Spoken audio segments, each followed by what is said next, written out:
శ్రీకృష్ణుడి జీవితంలో ఆనందదాయకమైన ఘట్టంలోనే 10 రాయండి. మీరు ఒకటి కాదు 10 లేవండి.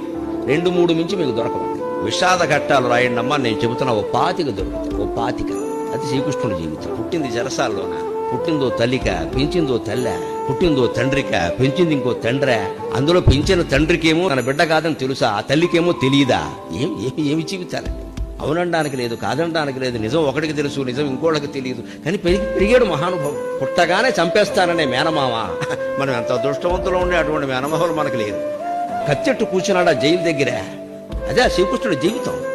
అవతార పురుషుడు అంటున్నారు కదా. మరి ఇంత భయంకరమైన జీవితంలో కూడా భగవత్తత్వాన్ని వ్యక్తం చేసిన మహానుభావుడు శ్రీకృష్ణుడు. కృష్ణం వందే జగత్. అవతార పురుషులు అనగానే రామకృష్ణుడు అనగానే వాళ్ళకి ఏం ఆపదలు లేవనుకోకుండా అమ్మా. రామకృష్ణుడి దగ్గర నుంచి రామకృష్ణ పరమహంస వరకు అందరూ ఆపదలు పడ్డవాళ్లే, కష్టాలు ఎదుర్కొన్నవాళ్ళు. ఆ కష్టాల్లో ఆపదల్లో ఎలా ఉండాలో వాళ్ళు చెప్పారు మనకి. అది నేర్చుకో.